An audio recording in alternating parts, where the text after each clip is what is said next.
Hey everybody, it's Mandy from Trouble Forge. So it's been a little bit. I mentioned that because of baby, I may not be quite as consistent with videos, but it's okay.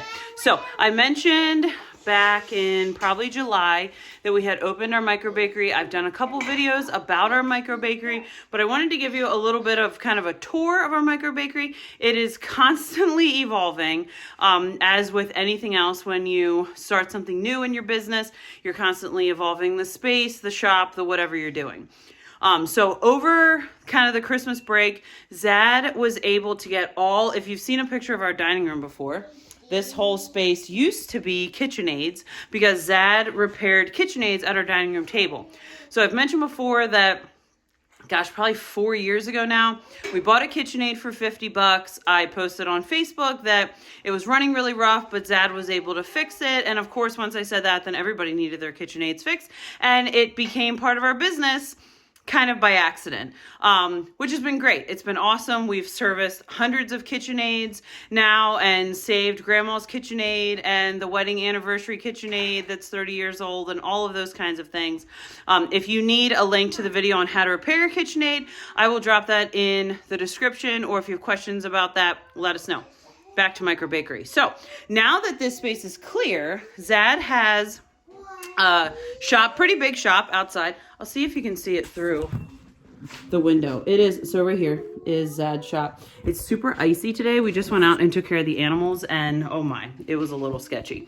So I'm not going to take you out there, but he now has his own little office inside of his shop, which is amazing. And it allowed us to free up this space. So our kitchen and dining room are essentially one space, which is fantastic. Our initial thought when we had this whole idea was that we were going to convert our garage. We have like a 4-car garage that really is just kind of storage. We were going to convert that into like a commercial kitchen. But in this season of littles, you know, we have 4-month-old, a 3-year-old, a 5-year-old, and our 15-year-old. It really just is so much easier for me to just be in the hub of the house instead of like ousted to some other kitchen or something. So for now, this is what works. So I have to say our new flow is pretty good. We've made it work. It's a teeny bit tight with the dining room table. Do you love all these marks from where I'm canning and I put super hot jars on the table? We got this for 40 bucks on Marketplace, so no worries. It's a little tight with the table, but it works. So we make it work with the table. As you can see, we have a hodgepodge. Does everyone else have like a hodgepodge of chairs at their dining room table? I don't know. We don't get too hung up on these things. We have this nice mud sail fine chair. We call it the Amish dad chair because if you're not familiar, in Amish households, a lot of times the dad like sits at the head of the table and they have like some large chair. Well, anyway, this is Zad's chair. And then we have our hodgepodge of wooden chairs and 2 office chairs. We love sitting in office chairs at the dining room table. Plus, like a lot of times, like office things happen here. So back to the microbakery. So we have this enormous table. It actually came out of a chocolate shop. We had gotten it at our old house. It lived in the basement for a while. And then this lived in the garage for a while. And now it is part of the microbakery. And let me tell you, this thing is, it's either 8 foot or 10 foot. I can't remember. And 4 foot deep. The amount of pepperoni rolls or loaves of bread that I can stage on this table compared to working on our countertops, which is what I was doing before, is unbelievable. So I am obsessed with this space right here. So I have all this prep space. Our slicer lives here. The slicer has nothing to do with the microbakery. It just lives here because it's obnoxious to move. So anyway, it lives on the end of the table. And then I sort of just have like, you know, my avocado spray and like cinnamon roll mix and some tubs for rising dough and things like that. We actually were able to clean out a bakery that closed about 2 hours away, and wow. Okay, so the reason we found this dude is because he had a dough sheeter, and we had been looking for a dough sheeter to make pepperoni rolls, cinnamon rolls, maybe sandwich bread. We haven't figured out if we want to use it for that yet. So he said, well, hey, by the way, I don't just have this beautiful dough sheeter. I also have half sheet pans and proofing cabinet and all these other things. So we went there. We got that from him. We got a ton of half sheets. We got a ton of full sheets. We got baguette pans, all kinds of stuff. So that was really cool. We got an amazing deal on that stuff. The dough sheeter just needed a couple parts. Zad's almost done working on it. It needs like a spring or 2 or something. But otherwise, it's an amazing, amazing condition, and it'll be so awesome and save us time than hand rolling out cinnamon rolls and pepperoni rolls. So really excited about that. Underneath the prep table, for now we just have this piece of plywood. It's just holding packaging supplies. Eventually we'd love to put like a piece of like stainless steel, I think that's what Dad said, down here, and have like a whole extra shelf for all of my packaging supplies, you know, overflow things and whatever. So down here, like, we just have a crate with like cinnamon roll pans and jumbo muffin liners and cookie bags and bread bags, our little bag holder for when we're packing orders and things like that. These plates down here are the extra plates to the dough sheeter. And then underneath yet, we have the racks that we use to, once bread is bagged, we put them in those crates when we transport them.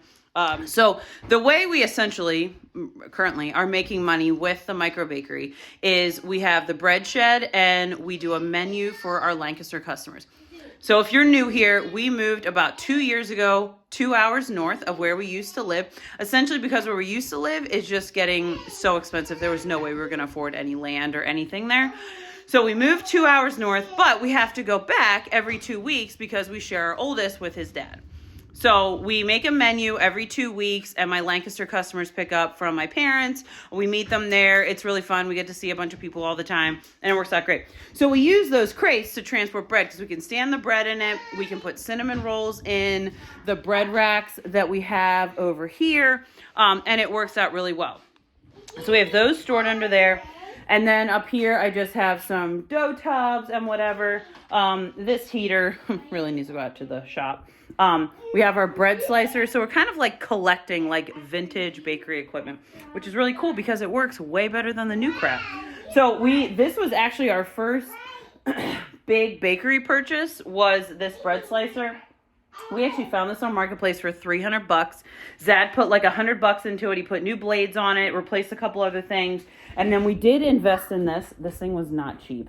But we did invest in this. And let me tell you, this little thing, if you're pre-slicing bread for your customers, this Oliver bread slicer with the bagger. So the bread runs through here. Zad's usually my slicer. And it comes in here. He puts it down on here. He can slide the bag right over it. And then he uses the bread tagger, puts it through, tags the bread, and it's done. It is so much easier than the way we used to do it. So, highly recommend this for your Microbakery.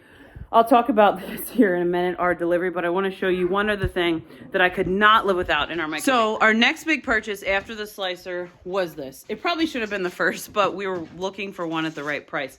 So we found this on Marketplace for $1,000. We got it out of a school that didn't need it anymore. This thing changed the game. When we first started the Microbakery, I was using one lift bowl KitchenAid. Then we found a second one on Marketplace, Zad rehabbed, and I was using two, and that was just getting ridiculous. So then we upgraded to this. This thing has been the best. I can do 15 loaves of bread. 14 to 15 loaves of bread. It mixes fresh milled. I offer fresh milled wheat bread. It mixes it like a champ, unlike the KitchenAid, which was really, really struggling. I can do 20 plus pans of cinnamon rolls from this. This thing is just fantastic. I can use it to mix up sourdough dough and then move it into a different container to do stretch and folds and whatever. So huge, huge asset to the Microbakery. We can do all of our icing, like 40 pans of cinnamon roll icing I can do in this at a time with this giant whisk. So that thing is amazing. If you are starting a Microbakery, that should probably be your first purchase. So those are our big pieces of equipment in the Microbakery. So for Christmas, Zad got me a proofing cabinet, and it looks like this. This is a half sheet proofing cabinet. There's a place up the road, well, like 30 minutes away from us, and he buys things that like are imperfect from like the restaurant supply store. And it was brand new. Brand new, except it just got like beat up in transit or whatever, which I don't care. So that works great. And we got all those half sheet pans from the bakery that closed. So on baking days, I can fill this with half sheet pans with 3 loaf pans on each. I can fill it with pepperoni rolls to rise. I can fill it with cinnamon roll pans to rise. It's amazing. So that's that. Over here. All right, in here, which I'm not using this right now, but we acquired it from the bakery, is a full sheet pan cabinet. We could not pass it up. Right now it's storing all of our full sheet pans. we didn't want to pass it up when we cleaned out the bakery, because eventually we would like to grow into the garage. We have a commercial stove that holds full sheet pans waiting in the garage for us when we get to that point. So we couldn't pass it up. So it's just living out there for now. We recently started getting a lot of our supplies delivered. We were like, obviously we were buying it in bulk, but we were having to drive like 30 minutes one way to go pick this stuff up. Or like my parents live really close to the restaurant supply store. They would grab it for us, but then we'd have to grab it when we were down there and haul it home. And it was this whole thing. And we kind of got to the point where I'm like, we need to figure out a different scenario. So there's a bakery supply place that's actually near where we used to live, but they deliver to us with a $500 minimum, which is not hard to do. Say bye to Zed. He's going out to work on fire pokers, which he's very excited about because it's super, super cold out there today. So we started getting our supplies delivered from them. So here I have like flour and coconut and I forget what other things are in there. So I need to get that, just came. So I need to get that stuff put away. But that's another game changer for us in the bakery, is almost everything. I have a couple other things that I'm working on getting delivered to the house instead of having to go pick them up. But having that stuff delivered, like the truck came, Zad took the tractor over, put the forks on, lifted the little pallet off, put it on the porch. We unloaded it. It was beautiful. Saved us so much time. So a couple little just words of wisdom. We started with literally this little end countertop right here. We used that. And we just kind of made it work. And then the next thing we kind of acquired was these bread racks that a friend gave us. We were able to put like parchment on them and let like pepperoni rolls proof on them and whatever. It was chaotic. It was so stressful when we first started, like, you know, because we were just learning. Like, we knew how to make these things, but to make them in mass was like a whole different game. You know, figuring out when things were going to proof. And then we opened the bakery in the summer. I was like, 7-8 months pregnant, and it was so hot. Like, we had the hottest summer ever, humid, whatever. So things were like overproofing, and there was a lot of learning. Thankfully, we had very, very generous, gracious customers that really stuck with us, and they were just the best. So I wanted to mention too that we have just a general household propane oven. That's what we started with. We bought a second oven. So I have the commercial oven, but obviously it's not going to work in here. We'd have to run all new different propane lines, and it's gigantic, and it would just be a whole thing. So we bought a $50 electric oven, single oven, from a friend, and it worked. It was okay, but it was older, and it was just very temperamental. It wasn't going super well. So that now lives in the top of the garage, and Zad's probably going to turn it into like a powder coating stove or some other Zad thing. However, on Marketplace, we found this double oven. It was like an hour away for $80. It was barely used. It was like part of some clean out or something. It was barely used. The bottom one was never used ever. So the top is convection. It's electric. The top is convection. The bottom is not convection. So this, another game changer. If you have the space to put in a second oven, or like, so if you follow Amelia at Madera Farms, which if you're here for Microbakery content, you probably already know about her. If not, go follow her. She has a deck oven, which is super cool, and she can do like a zillion sourdough loaves at once. But if you don't have that kind of space or whatever, this has worked out really well. You can really find like some pretty cheap ovens on Marketplace. So the top is convection, the bottom isn't. So typically what happens is, like the bottom, I can do things that are a little less temperamental. But generally like bread or, pepperoni rolls I can do on the bottom. They're a little more forgiving. Bread really needs to happen on top because I have to be very conscious of like the tops not getting too dark and things. But and there was a learning curve with this because I've used propane my entire life. One house that Dad and I lived in for like a year or so had an electric oven, but otherwise I grew up with propane. I've had propane my whole life. So I can do, this allows me to do, I think 4, 7, I think I can bake 14 loaves at once, if I'm remembering correctly, of yeasted bread. Sourdough, I can do like maybe 8, because I do loaf pans for those. So anyway, something else to think about if you have the space and the resources or whatever, a second oven makes a huge difference in your production. So this really exploded like really quickly, which is awesome because we love it. It's something we can do as a family. Zad, pretty much for the most part, Zad rolls out cinnamon rolls for me, ices the cinnamon rolls. I sometimes put him on pepperoni rolls depending on how many we're doing at a time. Generally we're doing a couple hundred at a time. So I might put him and Bud on it or whatever. So our 15-year-old, he works in the bakery to pay off his phone, which works out really well for him. Because we unschool, homeschool, and so it's just a really great way for him to just learn some skills, hone some skills, spend time with the family or whatever. So that is essentially what we have going on here. Don't feel like you have to, dig into something like this. Almost everything we have in the microbakery, we bought used. So that, with the exception of this cabinet was new, but it came from like a salvagey type place. The Hobart mixer was used. Our slicer is used, but that's again not part of the microbakery. The sheeter was used. The bread slicer was used.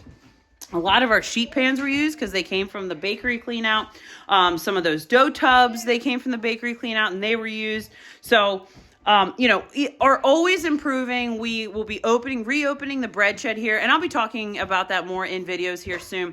We'll be reopening the bread shed here hopefully in the next couple weeks. We had a large cash theft before Christmas, and we had to close down until we got the internet situation a little bit more solid for cameras, and Zad's building like a bulletproof money box and all of that. He always jokes, if you know Zad, everything he builds is apocalypse proof, and he said they're going to literally have to take the shed with them if they want to steal the money box or get into it at this point. So that is where we are with the microbakery right now. I just definitely want to encourage you that if you want to start a microbakery, just do it. Figure out what you need to do. I have a video, if you happen to be in Pennsylvania, I have a video on how to get started in Pennsylvania with your limited food establishment, which basically means you just have to sell shelf-stable things. You can't sell things that need refrigeration or whatever. And it's not that hard. If you don't have a pet in your house, that's what I find to be the biggest disqualifier. You can't have any pets in the house or animals in the house. Obviously, we have a ton of animals, but they are all livestock and they live outside. Our dog is a livestock guardian dog, so he lives with the goats. So all of these things were a non-issue for us. You have to get approval from your township, get your water tested, things like that. But I talk about all that stuff in the how to form a limited food establishment video in Pennsylvania. So I can link that video too.